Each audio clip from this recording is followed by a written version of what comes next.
I want to talk about a game I am reviewing and a game that Gadget kind of reviewed last week. Here's the definitive Armored Core 6 review. Of course, Gadget, what a prince. Prince amongst men sent this to me. The fastest, fastest class possible. I mean, before it came out of his hand, it were in my hand. That's how fast it was. He teleported it to me. I've beat it. Fucking hell, man, you're having a day. I haven't stopped playing it, though. I'm still beating it. Like what you said last week, I get why you don't like this game that much. Yeah. Because you wanted the FromSoft vast world, vast exploration, wonder. Yeah. It ain't no wonder in this at all. Dropped in a map and so go kill them lads over there. There's nothing to explore for. There's nothing to pick up. There isn't even a pick up button. You don't pick anything up. You don't do anything like that. You shoot, you dodge, you die, or you survive. It's a 10 out of 10, this game, mate. It's fucking brilliant. It's absolutely fantastic. It is also what I said last week. It's an excellent game. I'm the problem with it. Like, the game has done nothing wrong. How far did you get? Can you remember? I beat the final boss of Chapter 1. Oh, yeah, the big circular thing. Yeah, but the point where I'd properly gotten fucked off with it, and I only beat the chapter just out of pure spite. Pure spite was I think it was just the mission before that where you've got the invisible teleporting guys with the sniper rifles. Fucking hated that. That was a terrible mission. Yeah. Luckily, they don't come back. So nah. And this is not a flex, not a game of flex. I died once throughout my run. It's a little bit too easy compared to the last, but I know what they've done. They've made it accessible Armored Core. The control scheme is more Dark Soulsian, isn't it? Yeah. You control your mech like you control your character in Dark Souls and Elden Ring.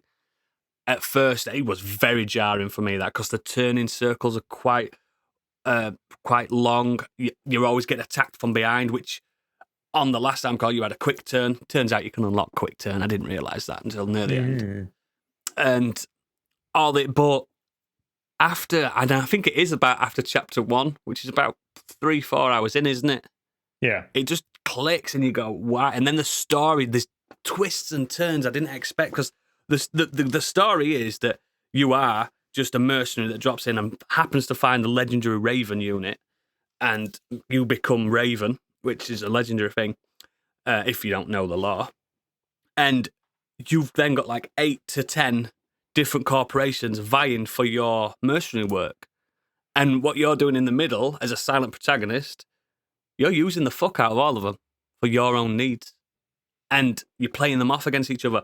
One mission, you could be allied with 2 AC units, Armored Core units, 2 mechs.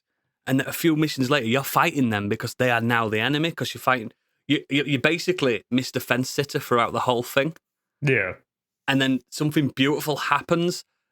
You become a free agent, and it's not really much of a story spoiler, but it starts going crazy. The plot starts going a bit crazy, a bit alien, a bit weird that you don't expect. And I love that aspect of it. And the scale's fantastic. You don't realise how big the Armored Core is until you stand on a car by accident, and the car just explodes. Like, oh shit, I've stood on a car. Like you said, Gadget, it does look like a game that could have been released last gen. It's not stunning.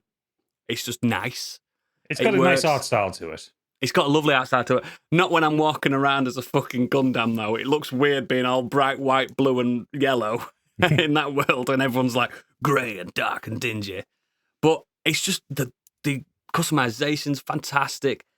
The bosses are some of the highlights. I saw people online saying, this boss is impossible. I'm like, it weren't. I've just done it. You know what I mean? I think people are expecting different things from it, and I've been speaking to a lot of Armored Core fans, and they're saying it feels like the PS Vita and the PSP ones, the bit more arcadey ones, that it's less of a simulator and more of just a run and gun, Ace Combat style thing. And I just think it's fantastic. And did you do any of the arenas or anything like that, Gadget? No, I got it all unlocked, but I didn't do it by time. The arena stuff's fantastic. And I've unlocked multiplayer and PvP, but I don't want to get sucked in, because I will. I don't have to pay PS Plus now. Even now, it's 400 million quid. But I just think it's probably the best mech game that exists ever, which is massive to say because there's so many mech games. And a lot of people aren't into mech games. The best way I can describe it, and I said it last week, they're like flight sim games, aren't they? They're like arcadey flight games because most of the time you are in the air.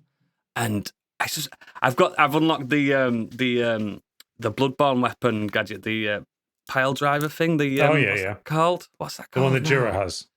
Yeah, the one that Jura has. And I thought, spoiler alert, I was fighting a guy named Patches, and I'm pile driving him with this fucking like bolt. It's like a bolt gun, isn't it? But it's, and it's the exact same weapon. And if you're a fan of From Software in general, there's loads of callbacks to it and stuff like that. I know there's a Moonlight Greatsword in there somewhere. I've got that. It's not as good as you'd think. But there's loads of... It's just fucking brilliant. And I'm constantly replaying missions to earn money and get better. And I don't know. It's just really fucking good. And the story's a lot better than I thought it were going to be. I just absolutely adore it. It's a 10 out of 10. But if you're not a mech fan, if you're not into games that challenge you in that kind of way, it's easy a 7 out of 10 because it can be quite impenetrable if you don't know the genre. So I'm not recommending it to everyone. I'm recommending it to people that are already going, I'd like to give that a try. Don't expect Dark Souls. Don't expect Elden Ring. Don't expect Bloodborne. None of that. It's none of that. It's its own thing.